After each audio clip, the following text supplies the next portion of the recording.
London के एक train station पर ट्रेन गार्ड जो अपनी शिफ्ट खत्म कर रहा है, जब वो अपने लॉकर पर पहुंचता है तो उसे एक लेटर मिलता है जिसमें लिखा होता है कि उसे वो प्रमोशन नहीं मिला जिसके लिए उसने अप्लाई किया था। जैसे ही वो गुस्से में पेपर को मसलता है, सुपरवाइजर जो से नाइट शिफ्ट कवर करने के लिए आता है क्योंकि नाइट गार्ड बीमार है। पहले तो जो मना करना चाहता है, लेकिन जब उसे पता चलता है कि उसकी क्रश एलेन आज रात की ट्रॉली गर्ल होगी तो वो मान जाता है। ट्रेन के चलने के बाद जो सभी पैसेंजर के टिकट चेक करना शुरू करता है। उनमें से ज्यादातर इसे ठीक से लेते हैं और उसे दिखाते हैं, लेकिन कई पैसेंजर नाराज हो जाते हैं और जो के साथ उसका काम करने के लिए बुरा बर्ताव करते हैं। एक औरत अपनी छड़ी गिरा देती है और जब जो उसकी मदद करता है तो वो अचानक गुर्राने की आवाज से चौंक जाता है, लेकिन वो सिर्फ उस औरत का कुत्ता होता है। केट कहती है कि उसका टिकट खो गया है और जब जो उससे फाइन भरवाता है तो वो गुस्सा हो जाती है। एक कोने में बिली ज्यादा आरामदायक कपड़े पहनता है जो देखता है कि बाथरूम के दरवाजे पर एक साइन लगा है जिस पर लिखा है आउट ऑफ ऑर्डर और उसमें से पानी निकल रहा है। जब जो एलेन से टकराता है तो वो आखिरकार उससे डेट पर चलने के लिए पूछने की कोशिश करता है, लेकिन एलेन मना कर देती है। पैसेंजर पॉल उसे घूर रहा है जिससे सब कुछ और अजीब हो जाता है। अगले कुछ घंटों तक ट्रेन बारिश और पूरे चांद के नीचे शांति से चलती रहती है। हर स्टेशन पर पैसेंजर उतरते रहते हैं जब तक कि कुछ ही पैसेंजर नहीं बच जाते। जब ये जंगल में पहुंचती है तो अचानक डिब्बों में एक तेज चीख गूंजती है और ट्रेन रुक जाती है। जो ये जानने के लिए डिब्बों को पार करना शुरू करता है कि क्या हुआ और उसे एक दरवाजे के पीछे एक परछाई दिखाई देती है, लेकिन जब वो उसे खोलने वाला होता है तो वो स्पीकर से चौंक जाता है। ड्राइवर अनाउंस करता है कि वे सड़क पर किसी चीज से टकरा गए हैं और पैसेंजर से कहता है कि जब तक वे इसे ठीक नहीं कर लेते तब तक शांत रहें। फिर जो आखिरकार दरवाजा खोलता है और देखता है कि एलेन की ट्रॉली गिर गई है। वो उसे उठाने की कोशिश करता है लेकिन उठा नहीं पाता, इसलिए एड्रियन उसे उठा लेता है। जो को जमीन पर चाबियों के 2 सेट मिलते हैं और वह ये सुनकर हैरान रह जाता है कि वे दोनों एड्रियन की है। कई पैसेंजर घबराए हुए हैं, इसलिए जो उनके पास जाकर उन्हें शांत करने की पूरी कोशिश करता है। वो रेडियो पर ड्राइवर टोनी से कांटेक्ट करने की भी कोशिश करता है, लेकिन वो जवाब नहीं देता, इसलिए वो स्पीकर का इस्तेमाल करके पैसेंजर से सब्र रखने के लिए कहता है। इस बीच टोनी ये देखने के लिए ट्रेन से उतर जाता है कि क्या हुआ और उसे पता चलता है कि वे एक हिरन से टकरा गए हैं जो अब पहियों में फंस गया है। वो उसे बाहर निकालने की कोशिश करता है, लेकिन वो इतना मजबूत नहीं है। उसी समय टोनी को अपने पीछे एक आवाज सुनाई देती है और जब वो मुड़ता है तो एक अजीब जीव उस पर हमला करता है और उसे खाना शुरू कर देता है। उसका खून एक खिड़की पर फैल जाता है, लेकिन बारिश उसे दूसरों के देखने से पहले ही धो देती है। ट्रेन में जो इंतजार करते करते थक जाता है और कंट्रोल कार में घुसने के लिए अपनी चाबियों का इस्तेमाल करता है, लेकिन वो खाली पाता है। फिर वो बाहर देखता है, लेकिन टोनी को वहाँ भी नहीं देखता। एलेन से पैसेंजर को कुछ फ्री स्नैक्स देकर शांत रखने के लिए कहने के बाद जो बाहर और देखता है, फिर भी उसे कुछ नहीं मिलता। इसके बाद जो कंपनी की रेस्क्यू टीम को कॉल करता है जो बताती है कि वे शेड्यूल से पीछे हैं क्योंकि तूफान की वजह से बहुत सारे एक्सीडेंट हो रहे हैं। फोन सिग्नल खराब है और स्टैटिक से भरा है, लेकिन जो को पता चल जाता है कि वे 4 घंटे में वहां पहुंच जाएंगे। इसके बाद जो पैसेंजर्स को 4 घंटे के इंतजार के बारे में बताता है, जिससे वे घबरा जाते हैं। जब वो उन्हें बताता है कि ड्राइवर गायब हो गया है तो उनकी शिकायत और बढ़ जाती है, इसलिए एड्रियन को उन्हें चुप कराने के लिए चिल्लाना पड़ता है। वो बताता है कि उनके फोन में सिग्नल नहीं आ रहा है, इसलिए उन्हें मदद के लिए अगले स्टेशन तक पैदल जाना चाहिए। जो समझाने की कोशिश करता है कि ये खतरनाक है और उसकी नौकरी जा सकती है, लेकिन पैसेंजर्स उसके खिलाफ हो जाते हैं और उसके पास उनका गाइड बनने के अलावा कोई चारा नहीं होता। जो के दरवाजा खोलने के बाद ग्रुप एक लाइन बनाकर और ट्रेन के बगल से चलकर निकल जाता है। उन्हें पता नहीं होता कि जंगल से कोई देख रहा है। आखिरकार उन्हें झाड़ियों के बीच कुछ हिलने की आवाज सुनाई देती है, इसलिए जो और एलेन जांच करने जाते हैं। उन्हें ये देखकर हैरानी होती है कि उन्हें जमीन पर टोनी की क्षत-विक्षत बॉडी मिली है। दोनों तुरंत वापस जाते हैं और पैसेंजर से ट्रेन में वापस जाने के लिए कहते हैं। उसी समय दूर से चीखने और गुर्राने की आवाजें सुनाई देती है। जो को दरवाजा खोलने में कुछ सेकंड लगते हैं और सभी डर के मारे ट्रेन में चढ़ जाते हैं। एक बुजुर्ग दंपति अपनी उम्र की वजह से दूसरों से धीमे हैं और जब वे आखिर में कूदते हैं तो राक्षस जेनी के पैर को काट लेता है। ग्रुप के उसे अंदर खींचकर कार लॉक करने से पहले वो उसे दरवाजों के बीच ऊपर नीचे हिलाता भी है। इसके बाद जेनी को एक सीट पर ले जाया जाता है जहाँ एलेन पानी से घाव धोती है और जितना हो सके उसे लपेटती है। बिली और मैथ्यू टॉर्च से खिड़की से बाहर देखने की कोशिश करते हैं, लेकिन उन्हें वहाँ कुछ भी दिखाई नहीं देता। जब जो ये पक्का करने के लिए दरवाजा चेक करता है कि वो ठीक से लॉक है, तो मॉन्स्टर ट्रेन की कार पर जोर से मारता है और गुर्राता है। इसलिए ग्रुप जितना हो सके शांत रहने का फैसला करता है। वे उस जीव के पंजों से कार को खरोंचने की आवाज सुन सकते हैं और ग्रुप तब तक इंतजार करता है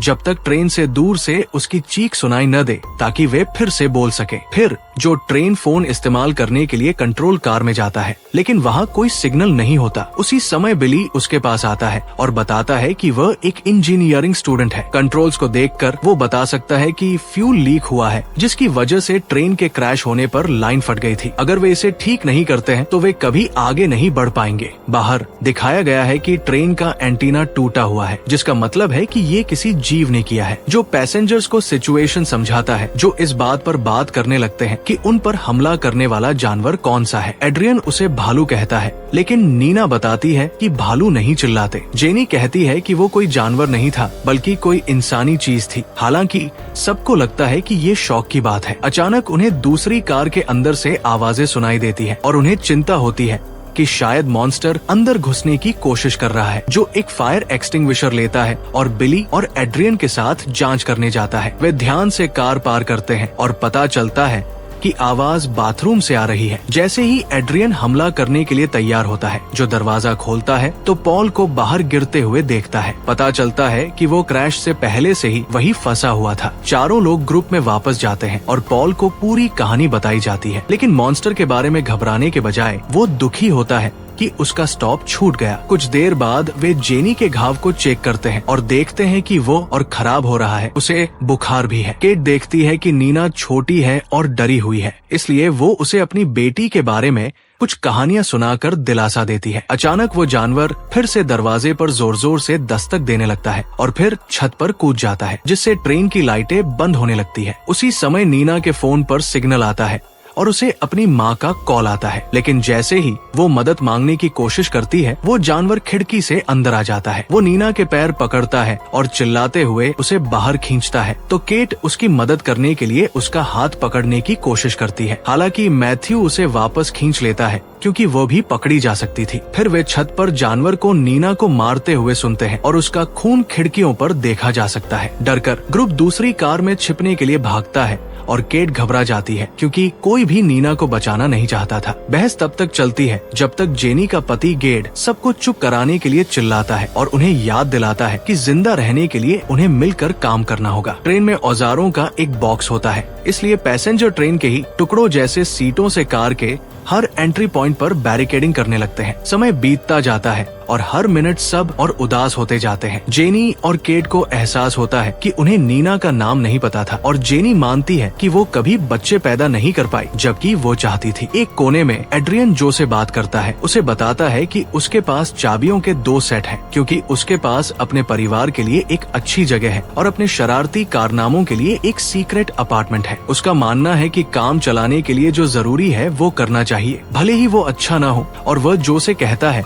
कि वो उसके साथ मिलकर भाग जाए ताकि कमजोर लोग पीछे रह जाएं। इससे पहले कि जो जवाब दे, जेनी बहुत सारा खून और 2 दांत भी उगल देती है। क्या करना है, इस पर एक और बहस शुरू हो जाती है, लेकिन जब जो देखता है कि पॉल गायब है तो ये रुक जाती है। बैरिकेड हटा दिया गया था और एड्रियन उसे वापस अपनी जगह पर लगाना चाहता है। हालांकि जो और बिली उसे पॉल को ढूंढने के लिए 1 मिनट देने के लिए मना लेते हैं। जो दूसरी कार में जाता है और पॉल को फिर से बाथरूम में फंसा हुआ पाता है। जब जो उसे खोलने की कोशिश करता है तो बाथरूम की लाइट टूट जाती है और जानवर ऊपर से पॉल पर हमला करने के लिए अंदर आ जाता है। जो को पीछे हटना पड़ता है जब मारपीट के दौरान दरवाजा खराब हो जाता है और जल्द ही बने छेदों से खून निकलने लगता है। वो एक छेद से जल्दी से देखता है और पॉल की मरती हुई बॉडी देखकर डर जाता है। फिर वो दूसरी कार में वापस जाने की कोशिश करता है तो पाता है कि एड्रियन ने दरवाजा ब्लॉक कर दिया है। एड्रियन की बात करें तो वो आवाज सुनता है और खुद को बचाने के लिए ट्रेन से उतरने का फैसला करता है। इसलिए वो बोर्डिंग दरवाजे पर लगा बैरिकेड हटा देता है। हालांकि वो लॉक है और जो के पास चाबी है। जो की बात करे तो वो दरवाजा धक्का देता रहता है और राक्षस को अपनी ओर आते देखता रहता है। जब उस पर हमला होने वाला होता है तो बाकी लोग आखिरकार दरवाजा खोलते हैं और जो को कार में खींच लेते हैं और फिर से दरवाजा ब्लॉक कर देते हैं। जब ग्रुप ज्यादा से ज्यादा चीजें इकट्ठा करता है तो एड्रियन फायर एक्सटिंग्विशर से खिड़की तोड़ने की कोशिश करता है, लेकिन कोई फायदा नहीं होता। बदकिस्मती से जानवर बहुत ताकतवर होता है और बैरिकेड तोड़ देता है, जिससे एलेन जम जाती है। शुक्र है कि जो तेजी से काम करता है और मॉन्स्टर के उसे चोट पहुंचाने से पहले उसे रास्ते से हटा देता है। फिर वो जीव जो के पीछे जाने की कोशिश करता है और जैसे ही वो उसके चेहरे पर दहाड़ता है, एलेन उसे चाकू मार देती है। मॉन्स्टर तुरंत उसे मारने के लिए मुड़ता है और उसे उड़ा देता है। इसलिए लड़के पीछे से उस पर कूदने का मौका लेते हैं और उसे पीटना शुरू कर देते हैं और जो भी चीज मिलती है उससे उसे चाकू मारते हैं। बिली को गर्दन से पकड़कर छत से धक्का दिया जाता है, लेकिन वो तभी गिर जाता है जब एड्रियन उस जीव के घाव पर फायर एक्सटिंग्विशर से वार करता है। उसी समय मैथ्यू एक फायर एक्स लेकर आता है और मॉन्स्टर को बार बार तब तक मारता है जब तक वो मर नहीं जाता। केट को मैथ्यू को पीछे खींचना पड़ता है क्योंकि वह टूट जाता है। कुछ सेकंड बाद ग्रुप उस जीव को करीब से देखता है और उसकी उंगली में एक अंगूठी देखता है। जैसा कि जेनी ने कहा, ये बिल्कुल इंसानों जैसा दिखता है, इसलिए मैथ्यू ये नतीजा निकालता है कि ये एक वेयरवुल्फ है। एड्रियन को याद आता है कि जिन लोगों को काटा जाता है वे भी बदल जाते हैं और अब हर कोई जेनी से सावधान रहता है। कुछ पैसेंजर बॉडी को ढक देते हैं। वही गेड एक ट्रेन की कहानी बताता है जो कई साल पहले इस इलाके में पटरी से उतर गई थी। अधिकारियों को कई बॉडी गायब मिली और कुछ बुरी तरह घायल मिली, लेकिन कोई वजह नहीं मिली। वो इस नतीजे पर पहुंचता है कि वेयरवुल्फ ने उन्हें तब भी मारा था। उसी पल जानवर जाग जाता है और चिल्लाता है,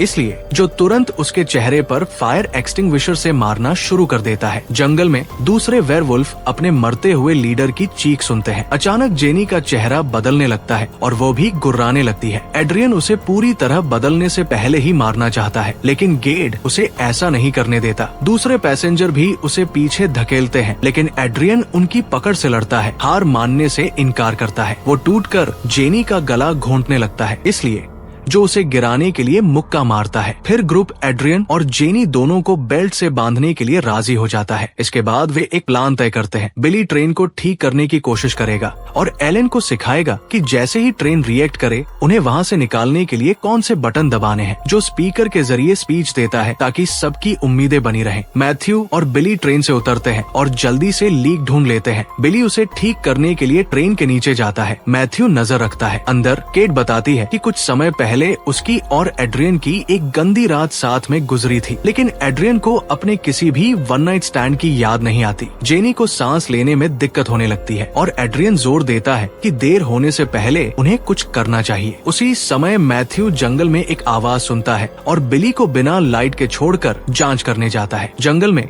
मैथ्यू नीना को मदद के लिए रोते हुए सुन सकता है और उसकी आवाज का पीछा करता है, लेकिन पाता है कि उसकी बॉडी एक पेड़ के ऊपर एक वेयरवुल्फ खा रहा है। डरकर मैथ्यू भागने की कोशिश करता है, लेकिन वेयरवुल्फ जल्द ही उसे घेर लेते हैं। वो अपनी कुल्हाड़ी से खुद को बचाने की कोशिश करता है, लेकिन कोई फायदा नहीं होता और वेयरवुल्फ उसे जिंदा खाने के लिए उस पर कूद पड़ते हैं। ट्रेन में मैथ्यू के मरने पर सब उसकी चीखें सुनते हैं, जिसके बाद एक जोरदार चीख सुनाई देती है। जेनी जम जाती है और एड्रियन केट से उसे मारने के लिए कहता रहता है। बिली आखिरकार ट्रेन ठीक कर देता है और लाइट वापस आ जाती है, इसलिए जो और एलेन कंट्रोल समझने की कोशिश करते हैं। जल्द ही वेयरवुल्फ ट्रेन के पास आते हैं, इसलिए बिली कार पकड़ लेता है और मॉन्स्टर्स के चले जाने तक छिपने के लिए अपनी बॉडी उठा लेता है। बदकिस्मती से वे सामने की खिड़की पर दिखाई देते हैं और एलेन और जो को चौंका देते हैं, जो आखिरकार ट्रेन को एक्टिवेट करते हैं। बिली को पीछे न छूटने के लिए फिर से कार पकड़नी पड़ती है। अचानक जेनी का ट्रांसफॉर्मेशन खत्म हो जाता है,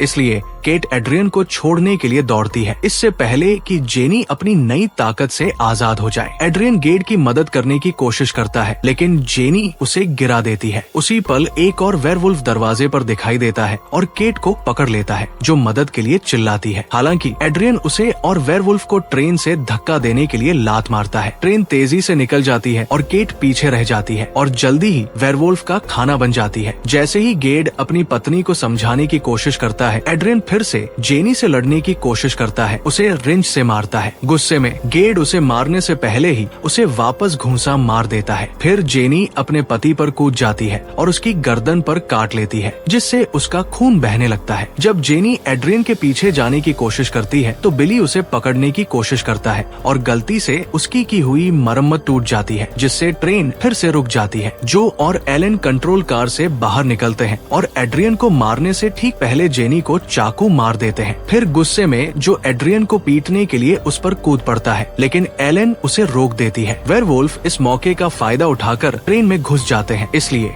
जो और एलन दरवाजा बंद करने के लिए दौड़ पड़ते हैं। एड्रियन को एहसास होता है कि अगर कोई एक आदमी चारा बनकर पीछे रह जाए तो उसके बचने का बेहतर मौका होगा, इसलिए वो जो को गिरा देता है। ये उसे बेहोश करने के लिए काफी नहीं है और जो तुरंत जवाबी हमला करता है, जिससे लड़ाई शुरू हो जाती है। जब आदमी जमीन पर जूझ रहे होते हैं, एलन एक नुकीला मेटल का टुकड़ा पकड़ती है और एड्रियन को तब तक काटती है जब तक वह जो को छोड़ नहीं देता। जब एलेन अपने दोस्त का ध्यान रखती है, एड्रियन रास्ता रोकता है और दरवाजे की चाबियां छीनकर ट्रेन से बाहर कूद जाता है। वेयरवुल्फ जल्दी से दोनों को घेर लेते हैं, लेकिन इससे पहले कि वे हमला कर पाते, बिली एक मोलोटोव बम के साथ तैयार आता है। वो उसे एक वेयरवुल्फ पर फेंकता है, जिससे वो जल जाता है और आग लग जाती है। फिर वो एक टॉर्च जलाता है और दूसरे मॉन्स्टर्स को डराकर दूसरी कार में वापस जाने के लिए कहता है, जबकि जो और एलन को एक क्रोबार देता है। इससे दोनों दरवाजा जबरदस्ती खोलकर ट्रेन से बाहर कूद पाते हैं, जबकि बिली भी पकड़ा जाता है और मारा जाता है। जैसे ही एलन और जो जंगल से भागते हैं, वे वेयरवुल्फ को अपने पीछे आते हुए सुन सकते हैं, ये तय करते हुए कि बहुत देर हो चुकी है। जो एलन को किस करता है